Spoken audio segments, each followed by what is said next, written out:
Hello everyone, welcome back to my channel tech by Anamika. इसमें हम class 9th और 10th की जो सीरीज़ है जिसमें एआई कम्युनिकेशन स्किल के बारे में हम पढ़ रहे थे। मैंने कुछ वीडियोस में कम्युनिकेशन स्किल के बारे में आपको कवर कराया है। ये क्वेश्चन आंसर सीरीज़ आपकी चल रही है जिसका पार्ट 3 हम यहाँ पे पढ़ रहे हैं। ठीक है, पार्ट 3 में हम क्या-क्या चीज़ें पढ़ेंगे हम देखते हैं। इसमें क्वेश्चन नंबर 11 है, जबकि हमने 20 क्वेश्चन मैं पहले ही कंप्लीट करवा चुकी हूँ, लेकिन यहाँ पे क्वेश्चन नंबर 11 से मैं चल रही हूँ कि what role does non verbal communication play. ठीक है, तो वर्बल कम्युनिकेशंस क्या होते हैं, नॉन वर्बल कम्युनिकेशंस क्या होते हैं। हमने पढ़े हैं कि 2 टाइप के आपके कम्युनिकेशंस होंगे। फर्स्ट आपका वर्बल कम्युनिकेशन, सेकंड आपका नॉन वर्बल कम्युनिकेशन। तो वर्बल कम्युनिकेशन में क्या था, जो भी हम बोल रहे हैं, जो हम सुन रहे हैं, वो क्या है, आपकी वर्बल कम्युनिकेशंस है। ठीक है, नॉन वर्बल कम्युनिकेशन क्या होता है, आपका बॉडी मूवमेंट कैसे काम कर रहा है। अगर किसी को आप थप्पड़ दिखा रहे हैं तो समझ जाएगा बिना आपको मारे ही कि वो आपको गुस्सा हो रहा है। ठीक है, तो और जैसे आप लोग शांति से, आपको किसी को चुप कराना है तो सिंपल अपनी फिंगर्स क्या करते हैं, मुंह पे रख लेते हैं। होठ पे रखा आपने, इसका मतलब आप शांत हो जाइए। ठीक है, तो ये सारे आपके क्लास एटिकेट्स हैं। आपको बहुत अच्छे से पता है कि छोटी छोटी चीज़ें जो कि बिना बोले अगर हम किसी को एक्सप्रेस कर पा रहे हैं तो वो हमारी क्या हो जाएगी, नॉन वर्बल कम्युनिकेशन होगी। ठीक है, अब ये नॉन वर्बल कम्युनिकेशन है क्या, आपने कोई मैसेज आपने भेजा रिटन फॉर्म में तो वो क्या हो जाएगा, हमारा वर्बल कम्युनिकेशन हो जाएगा।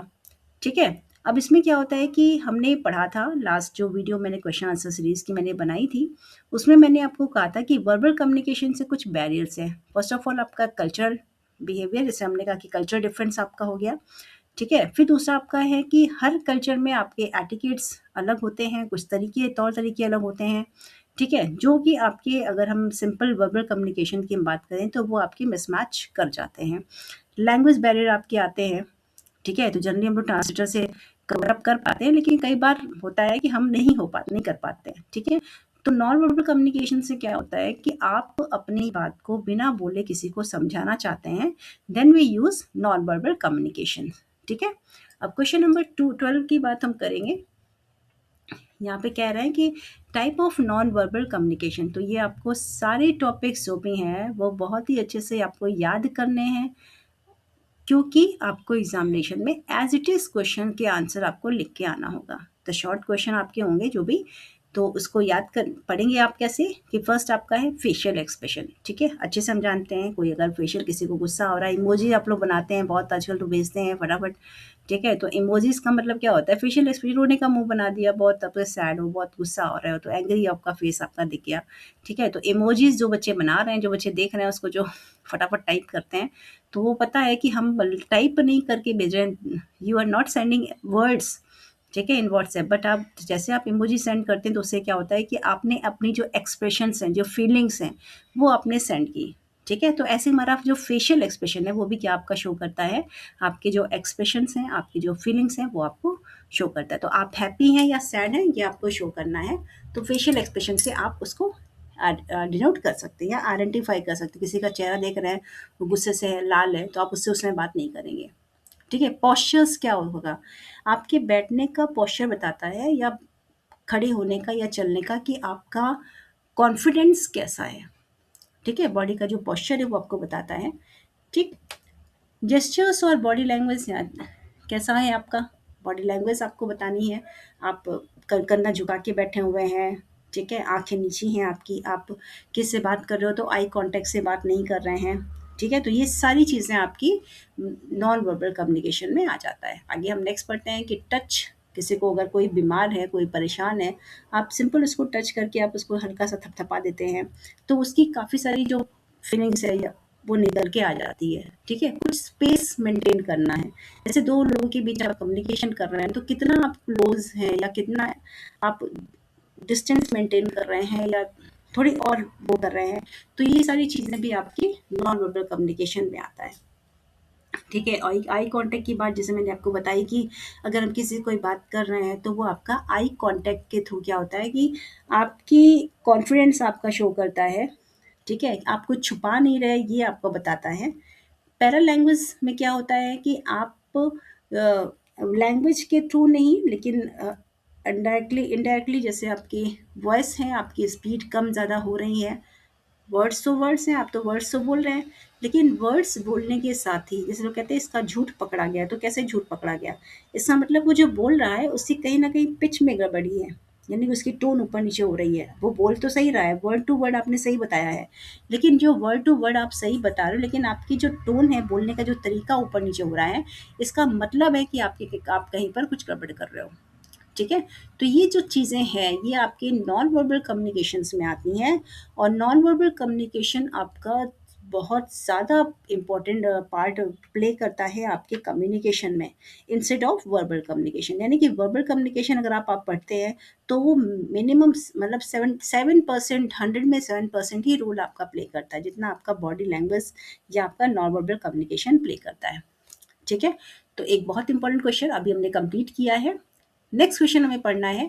इसके पहले फटाफट आप लोग ये वीडियो चैनल को सब्सक्राइब कर लीजिए, लाइक करिए, कमेंट ज़रूर कीजिए। मुझे आपके कमेंट का बहुत इंतज़ार रहता है।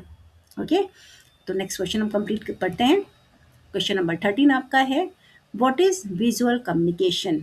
फटाफट सब्सक्राइब कर दीजिए चैनल को। आपको अच्छी वीडियोज़ जैसे मैं आपको एक्सप्लेन कर रही हूँ, अगर आप वन बाय वन सारे क्वेश्चंस को आप पढ़ लेते हैं, तो यकीन मानिए कि आप एग्ज़ाम में अगर आपको क्वेश्चन याद नहीं भी है, तो भी आप लिख कर आ जाएँगे। ठीक है? आपके माइंड में वो चीज़ें आपको रहने वाली हैं, क्योंकि मैं एक्सप्लेन कर रही हूँ। ठीक है? In daily life what is visual communication? आपको ये पता है कि आपने 2 चीज़ें पढ़ी, एक वर्बल, एक नॉन वर्बल। ठीक है? आपका थर्ड है विजुअल कम्युनिकेशन। विजुअल कम्युनिकेशन का मतलब क्या होता है? आप ट्रैफिक सिग्नल पे खड़े हो, ठीक है? रेड लाइट आपको शो हो रही है, ग्रीन लाइट आपको शो हो रही है, इसका मतलब क्या है? ठीक है? आपको पता है। आप सिंबल देखते हैं लेडीज़ जेंट्स टॉयलेट का, आपको पता है। ठीक है? तो ऐसे ही बहुत सारे सिंबल्स आपको मिलेंगे, जैसे आपको परिवार नियोजन का आपको सिंबल दिख गया, या आपको मेल फीमेल का आपको सिंबल दिख गया आपको। ठीक है? कहीं आपका फ्लैमेबल है जो आपका, या नॉन फ्लैमेबल है उसका आपको सिंबल दिख गया। तो ये स्कूल है, आगे स्कूल क्या है ना, आगे स्कूल है, धीरे चलें, गो स्लो। तो वो आपका सिंबल्स आपके शो करते हैं कि आपको आगे क्या करना है, परफॉर्मेंस ऐसी आपको देनी है। ठीक है? ऐसा नहीं कि आप कहीं भी जा रहे हो। ठीक है? तो ये इंडिकेशंस आपको कहाँ से मिलेंगे? विजुअल कम्युनिकेशन से ही आपको मिलने वाले हैं। ठीक है? तो विजुअल कम्युनिकेशन क्या है? एक छोटा-सा सिंबल आपका बना होगा, और उस सिंबल को देख कर के ही आप पहचानेंगे कि अच्छा यहाँ पर ये चीज़ें हैं। ठीक है? आगे आप देखते हो कार्य प्रगति पर है, एक पीला-सा वो आगे आपका खड़ा हो जाएगा, तो पीला-पीला सिंबल आपको दिख रहा है। ठीक है? आपकी वो क्रॉस करके हड्डी आपका बिजली वाले सिंबल पे आपको लगा होता है, आपने देखा होगा सर बना हुआ है, हड्डी बनी हुई है, 2 आपकी हड्डी है। ये सारे जो आपके सिंबल्स होते हैं, ये आपके विजुअल कम्युनिकेशन के अंदर आते हैं। ओके? तो नेक्स्ट क्वेश्चन आपका है, व्हाट आर राइटिंग स्किल्स? ठीक है? राइटिंग स्किल्स क्या होती हैं? अब क्वेश्चन आ गया कि राइटिंग स्किल क्या होती है। अब आप कैसे लिखेंगे राइटिंग स्किल क्या होती है? ठीक है? कोई भी मैसेज या इंस्ट्रक्शन जो आपके रिटन फॉर्म में होगा, तो वो आपका क्या है, रिटन कम्युनिकेशन कहलाएगा। इट्स ओके, हम लोग पढ़ते हैं कि रिटन रिटन कम्युनिकेशन है। लेकिन रिटन कम्युनिकेशन करने के लिए फर्स्ट ऑफ ऑल हमें क्या इम्पोर्टेंस होनी चाहिए?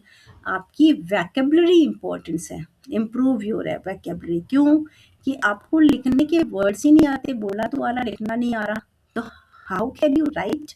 ठीक है? तो वैकेबलरी आपकी इम्पोर्टेंस है। सेकेंड आपका है कैपिटलाइज रूल, आपको कहाँ पे कैपिटल करना है, कहाँ स्मॉल करना है, इसका भी ध्यान देना है।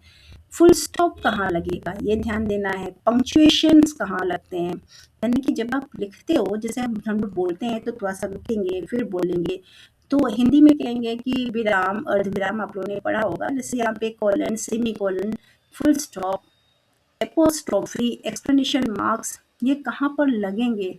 ठीक है? तो ये आपको इन चीज़ों का ध्यान रखना पड़ेगा। ठीक है? अदरवाइज आप जो लिख रहे हो उसका कुछ दूसरा ही अर्थ निकल जाएगा, अगर आपने सही जगह पे फुल स्टॉप कॉमा नहीं लगाया। ठीक है?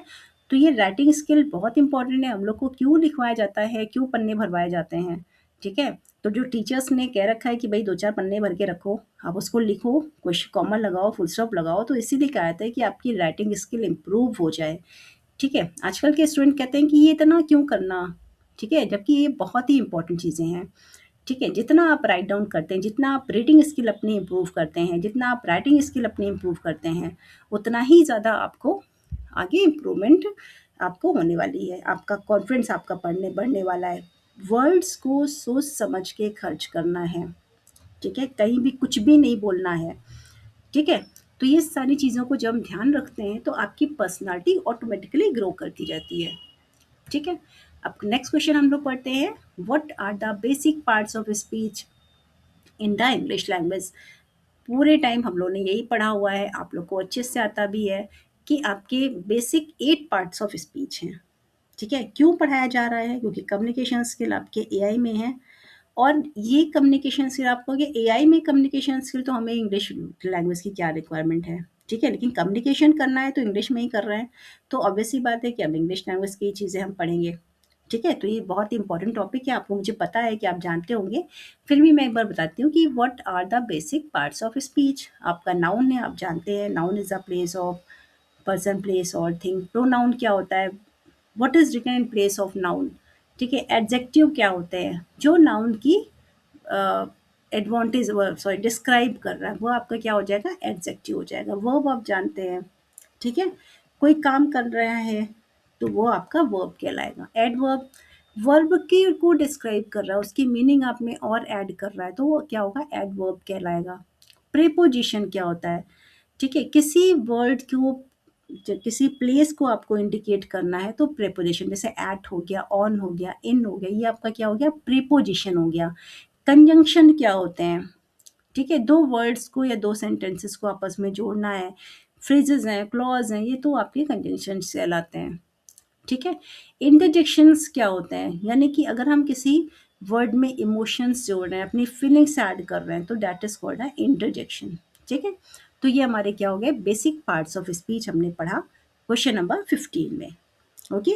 लाइक सब्सक्राइब करते रहिए, कमेंट्स करते रहिए, आपको मैं बहुत ही इम्पोर्टेंट चीज़ें आपको मैं बताती जा रही हूँ और उन चीज़ों को पढ़िए, आपकी लाइफ में भी आगे काम आने वाला है। ओके? नेक्स्ट आपका क्वेश्चन नंबर 16 है, what are the various parts of sentences?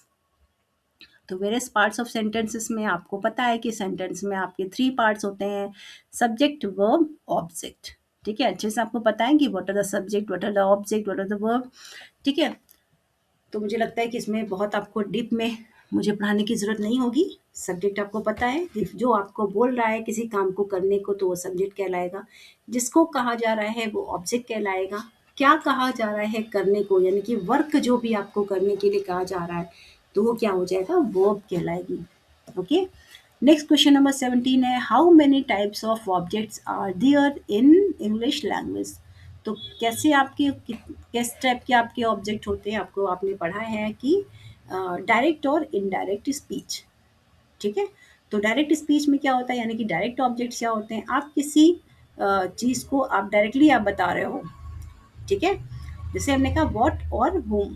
ठीक है? तो किसी ऑब्जेक्ट के बारे में अगर हम सीधे हम क्वेश्चन पूछ रहे हैं कि किसके लिए या क्या, ठीक है? तो वो आपका डायरेक्ट ऑब्जेक्ट हो जाएगा।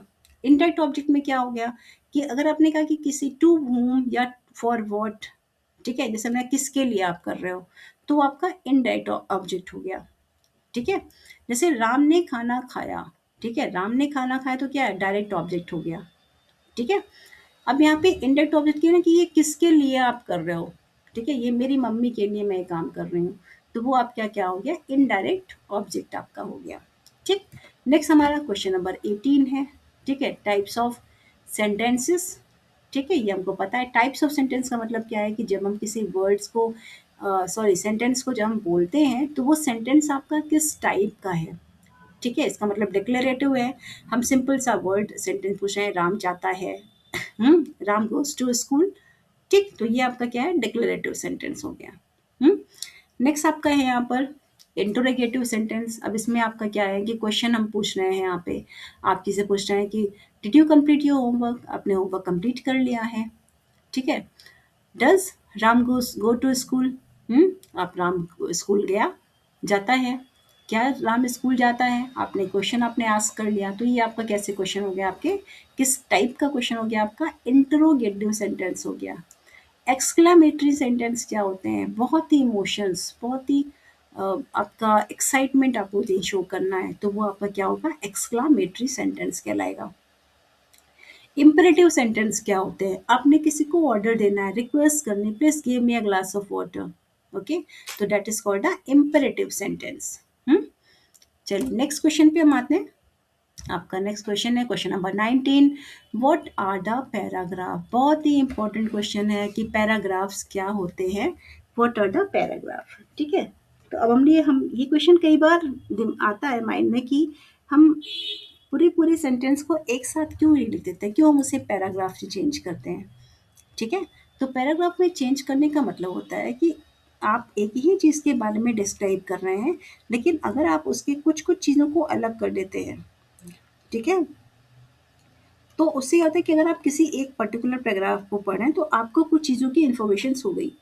ठीक है, लेकिन वो पैराग्राफ भी इंडिकेट करेगा कि आप उस पैराग्राफ में स्पेशली उसी टाइप की चीज़ों को आप उसमें डालेंगे, ऐसा नहीं कि कुछ भी आप डाल रहे हो। ठीक है, तो जैसे यहाँ पे कह रहे हैं कि a group of sentence form a paragraph and paragraph help the reader to read the sections. ठीक है, सेक्शंस का मतलब होता है जैसे आपने कहा कि एक अलग अलग पार्ट में आपने डिवाइड किया, इस सेक्शन में ये, इस सेक्शन में ये सेक्शन, ऐसे ही आपके पैराग्राफ्स में भी होते हैं। ठीक है, तो अब यहाँ पे क्या है कि आपने एक कंप्लीट स्टोरी लिखी और कंप्लीट स्टोरी का एक पार्ट आपने अलग अलग किया, इस सेक्शन में, इस सेक्शन में, तो वो रीडनी कंफर्टेबल हो जाता है, पढ़ने में आसानी हो जाती है। ठीक है, फॉर एग्जाम्पल आपका एक स्कूल है, उस स्कूल के बारे में हमें एक पैराग्राफ लिखना है, तो आपने क्या किया, फर्स्ट पैराग्राफ में लिखा कि my school name is, where it is situated. ठीक है, किसके नाम पर है, आपने इंडिकेट किया, कहाँ प्लेस करता है, क्या उसकी पॉपुलैरिटी कितनी है उसकी। ठीक है, वो आपने लिखा। उसके बाद नेक्स्ट आपने कहा कि आपके अपने स्कूल के बारे में आपको लिखना है, तो वो नेक्स्ट पैराग्राफ में आप लिखेंगे। ठीक है, तो इस तरह हम क्या करते हैं, पैराग्राफ को डिवाइड करते हैं। ओके, तो लाइक सब्सक्राइब करते रहिए। क्वेश्चन नंबर 20 आपको पढ़ना है, बहुत इंपॉर्टेंट क्वेश्चंस हैं यहाँ पर, आपके एग्जाम में एज इट इज क्वेश्चंस आपको मिलने वाले हैं। Definition of pronunciation. ठीक है, तो प्रोनाउंसिएशन का मतलब क्या होता है, ये जब आप वर्ड्स को बोल रहे हैं तो क्या आप उसको स्पेल अच्छे से कर पा रहे हैं। ठीक है, तो स्पेल करने के लिए हमें प्रोनाउंसिएशन सीखना पड़ेगा कि pronunciation is defined as a act of style of pronouncing a word. ठीक है, तो एक्ट और style of pronouncing a word, तो वर्ड को कैसे हम प्रोनाउंस कर रहे हैं ये हमें प्रोनाउंसिएशन में सीखना होता है। ओके, तो आज के लिए इतना ही। Thanks for watching, like subscribe करते रहिए और ऐसी ही वीडियो मैं आपको और भी दिलाती रहूँगी, तो इसको आप कंटिन्यू करिए, पढ़ते रहिए। Thank you so much.